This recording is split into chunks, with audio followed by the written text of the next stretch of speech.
नमस्कार दोस्तों, कैसे हैं आप लोग। आपका स्वागत है आपके अपने यूट्यूब चैनल डीएलएड ज्ञान पे। आज हम लोग पढ़ने वाले हैं ईदर। ईदर के जितने भी टाइप के क्वेश्चन बनते हैं आज हम उसको डिस्कस करेंगे। और इसमें से एक टाइप का क्वेश्चन जो एग्ज़ाम में आपके यूपी टेट एग्ज़ाम में पूछा हुआ है उसको लास्ट में हम लोग डिस्कस करेंगे। तो चलिए शुरू करते हैं। ईदर ईदर का हिंदी में यदि हम अर्थ जाने तो हिंदी में अर्थ हमारा क्या होता है, दो में से कोई एक या फिर क्या दोनों, दोनों में से कोई एक या फिर दोनों। जैसे कहा जाए कि राम और सीता, तो यदि लिखा है कहीं पे इधर राम और सीता, इसका मतलब क्या होता है कि दो लोग हैं।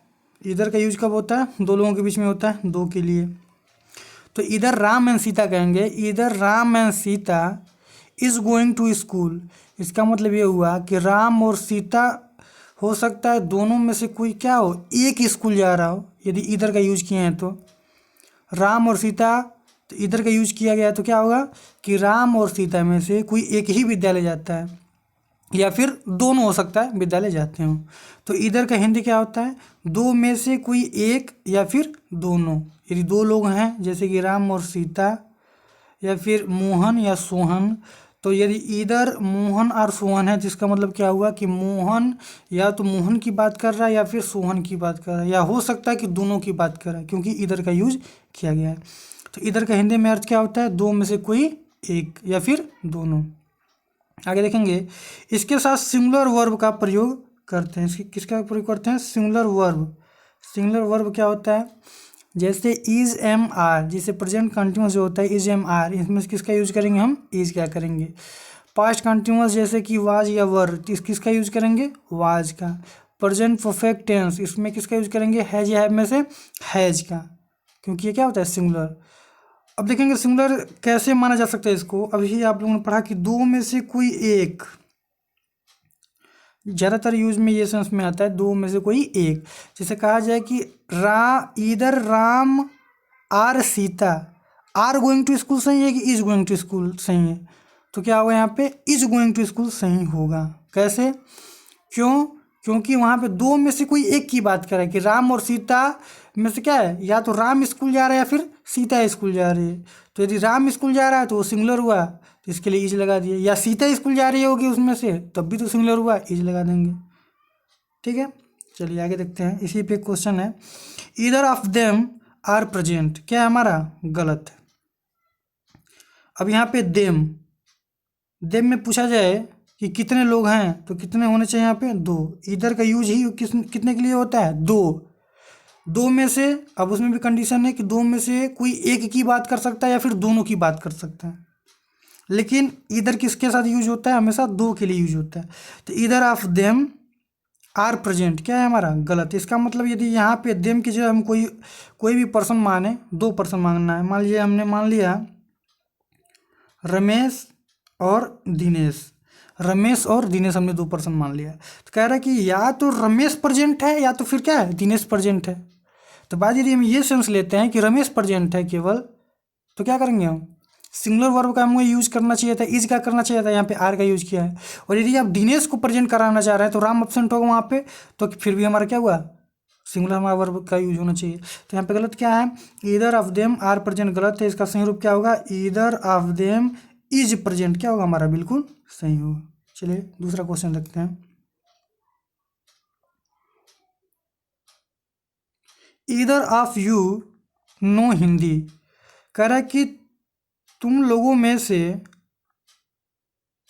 इधर का मतलब तुम लोगों में से या तो दो लोग होंगे, यहाँ पे ज़्यादा लोग नहीं होंगे। यहाँ पे तुम दोनों में से या तो तुम दोनों हिंदी जानते होगे या तुम दोनों में से कोई एक हिंदी जानता होगा। जैसे यहाँ पे कितने लोग होंगे, यहाँ पे मैक्सिमम दो लोग होंगे।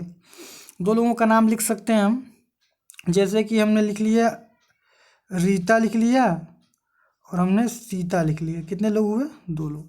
तो कह रहा है कि या तो रीता हिंदी जानती होगी या फिर सीता हिंदी जानती होगी या फिर दोनों हिंदी जानते होंगे।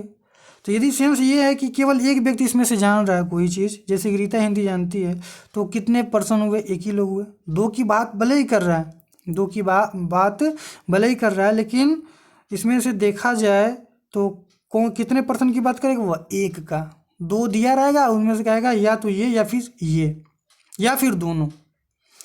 तो हम किसका यूज़ करेंगे? इधर ऑफ यू नो हिंदी होगा तो इस नो सिंगुलर नहीं ना, किसका यूज़ करेंगे? नो का यूज नहीं होता, क्या होता है? नोज का। यदि जैसे कि ही के साथ जो है गो का यूज नहीं होता है, क्या होता है? गलत होता है। ही के साथ किसका यूज करते हैं? ही गोज का यूज करते हैं, ये सही होता है।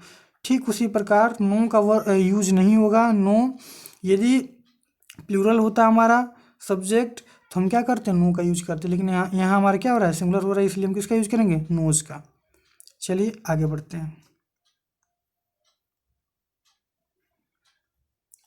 अगला है इसी का सेकंड जो इस पे टाइप बनता है उसका ये है कि इधर के साथ जो है आपका आर देता है। क्या देता है? आर।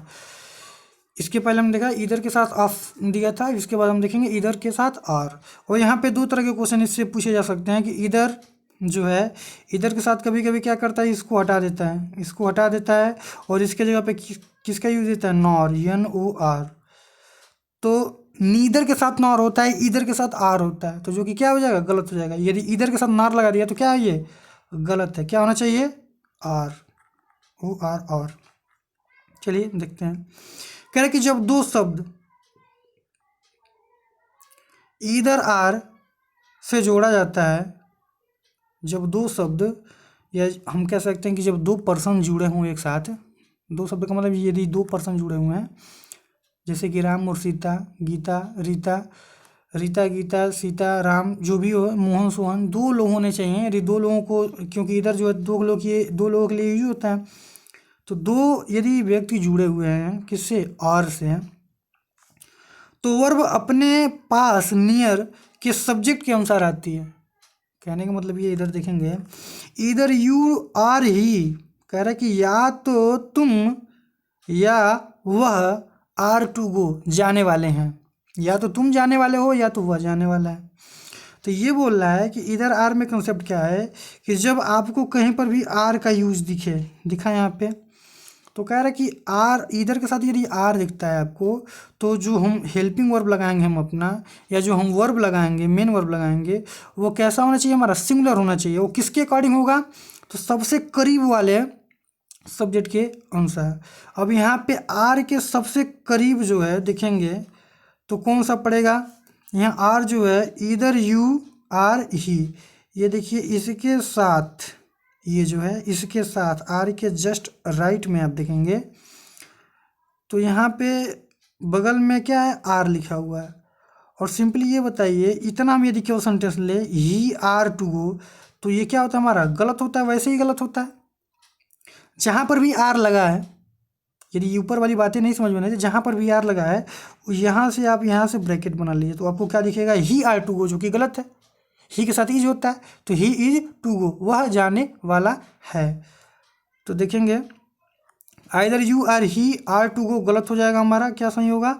इधर you or he is to go. जहाँ पर भी आपको इधर के साथ आर दिखे, यदि बात नहीं समझ में आ रहा है कि वर्ब अपने नियर वाले सब्जेक्ट के अनुसार होगा, तो क्या करेंगे? आर के जस्ट बगल से आप ब्रैकेट लगा देंगे और यहाँ से आप सेंटेंस को देखेंगे कि ही इज टू गो सही लग रहा है। अब क्या हो जाएगा? हमारा सही हो जाएगा। चलिए आगे देखते हैं इसमें क्या और पूछ सकता है इसमें। कह रहे कि either Ram or you are busy, तो यहाँ पे क्या होता है कि यहाँ पे हमारा जो हमारा सब्जेक्ट होता है आर के नियर जो है उसके अकॉर्डिंग हम वर्ब लगाते हैं। तो चलिए आर के नियर अबाउट क्या है? अब आपको लगेगा राम भी है यू भी है, किस में लगेगा? कन्फ्यूज हो जाएंगे। तो आप सीधी क्या करेंगे? यहाँ पे आप ब्रैकेट लगा लीजिए। यहाँ पे कोई एक ऐसी लाइन खींच दीजिए, यहाँ से ब्रैकेट बना लीजिए। इधर वाला पार्ट क्या लग रहा है? यू आर बिजी, जो कि क्या है? सही है। इधर आर के साथ होगा तो यू आर बिजी सही है। इसका गलत कैसे बना के दे सकता है? देखिए यू इज बिजी क्या है? ये वैसे ही गलत लग रहा है, ये सही लग रहा है। तो यदि आपको परेशानी हो रही है दोनों को पहचानने में कि कौन सा ज़्यादा करीब है, तो आप आर के जस्ट बाद वाला जो शब्द है उससे लेके ब्रैकेट बना सकते हैं और बनाते ही आपको समझ में आ जाएगी कौन सा सही होगा। यू के साथ आर ही होता है, इज नहीं होता है। यहाँ इज दिया क्या है? हमारा गलत है। चलिए आगे देखेंगे ये लास्ट इसमें है कि either he are I is at fault. हमने कहा कि कौन सा करीब है, ही होगा कि आई होगा, तो यहाँ पर आई होगा, लेकिन आपको बाय द वे नहीं समझ में आ रहा कि कौन सा होगा, तो यहाँ क्या करेंगे, आर के बगल में हम क्या करेंगे, ब्रैकेट बनाएंगे। ब्रैकेट बनाएंगे तो क्या लग रहा है, आई इज एट फॉल्ट। कह रहा है कि आइदर ही आर आई, कह रहा है या तो वह या फिर मैं, इज एट फॉल्ट, दोषी हैं। तो आई इज तो होता नहीं, आई के साथ एम होता है, तो यहाँ पे इसका ये गलत हो गया हमारा। सही रूप क्या होगा इसका, इधर ही are I am at fault. हम क्या करेंगे, यहाँ से ब्रैकेट लगाएंगे और यहाँ से हम चेक कर लेंगे कि हमने जो बनाया वो सही है कि नहीं है। चलिए, और इसी कंसेप्ट पे आपका यूपी टेट में एक क्वेश्चन पूछा हुआ था, और अब लास्ट में उसकी चर्चा करते हैं, देखिए क्या है वो क्वेश्चन। क्वेश्चन आपका ये है, fill in the blank with correct conjunction. क्या करेंगे, कंजंक्शन क्या भरना है इसमें। कह रहे कि either he is mad dated as he feigns madness. कह रहा कि या तो वह पागल है या फिर पागल होने का बहाना करता है। अब देखिए, आसान सा क्वेश्चन है, इसमें भरना क्या है, नॉर और एंड या सो। अभी आप लोगों ने पढ़ा कि ईदर जो होता है, ईदर का जोड़ा क्या होता है, आर होता है, और नीदर का जोड़ा क्या होता है, नीदर का जोड़ा क्या होता है, नॉर होता है। तो यहाँ पे क्या भरेंगे बताइए, इससे पहले आप दो टाइप का इसका क्वेश्चन कर चुके हैं, तो यहाँ पे क्या हम भरेंगे, यहाँ पे हम आर भरेंगे, तो हमारा क्वेश्चन क्या हो जाएगा, सही हो जाएगा। तो हम क्या भरेंगे यहाँ पे, आइदर ही इज मैड, क्या हो जाएगा, और ही फिन्स मैडनेस। कह रहे कि या तो वो पागल है या फिर पागल होने का बहाना करता है। आई होप आपको ये कंसेप्ट समझ में आया होगा। तो फिर मिलते हैं अपने नेक्स्ट वीडियो में, तब तक के लिए bye bye and take care.